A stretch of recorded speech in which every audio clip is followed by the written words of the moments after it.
Hello everyone, I am Shambhuvi from Progressive Science Education, and today we're gonna start up with key terms and question and answer of chapter 18, Pollution of Air and Water of class 8. So, key terms: acid rain containing relatively high concentration of acid forming chemicals like oxides of nitrogen and sulfur.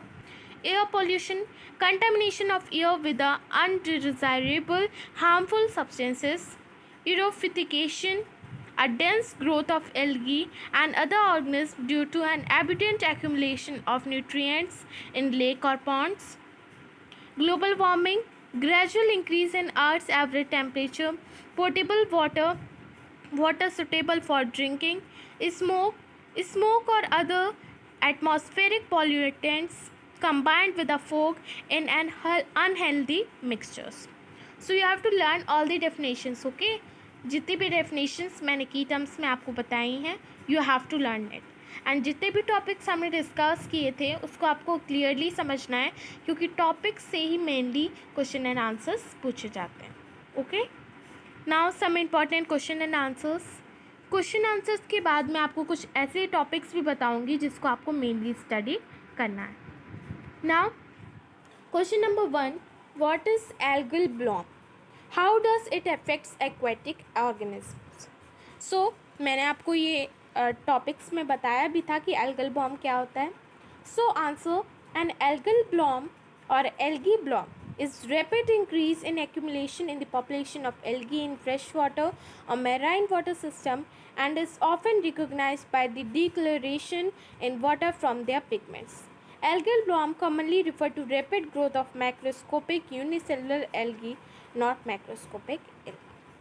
So मैंने आपको बताया था कि जब आप reverse या Pond's में देखते हैं तो उसके ऊपर एक ग्रीन सी लेयर बन जाती है. सो वो लेयर कैसे फॉर्म होती है, वो कई सारे जब केमिकल कंबाइन हो जाते हैं, कई सारे केमिकल जब बहुत ही ज़्यादा क्रिएट हो जाते हैं तो उससे क्या होती है, वो लेयर फॉर्म होती है. और वो लेयर जो होती है वो एल्गी के लिए एक न्यूट्रिशन की तरफ होती है जो कि उसको बढ़ाती है. और उसके बढ़ाने की वजह से क्या होती है, वो पूरे रिवर को कवर कर लेती है.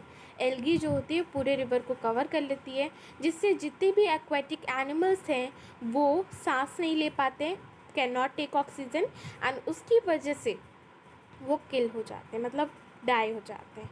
और ये पानी को भी बहुत ही ज़्यादा गंदा करती है. Okay, so you have to know that what is algal bloom. It is very important question in this chapter. आपको एल्गल ब्लॉम के बारे में पता होना चाहिए. जितनी भी मैंने आपको टॉपिक्स बताएं, जिनके मैंने आपको डेफिनेशंस बताई हैं, उनको आपको क्लियरली लर्न करना है.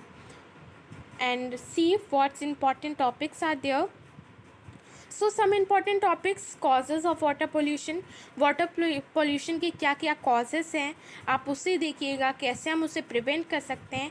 मैंने जो आपको लास्ट वीडियो में बताया था, you have to know all that. Okay, so ऐसे टॉपिक्स मेनली आपसे एग्जाम्स में पूछे जाते हैं.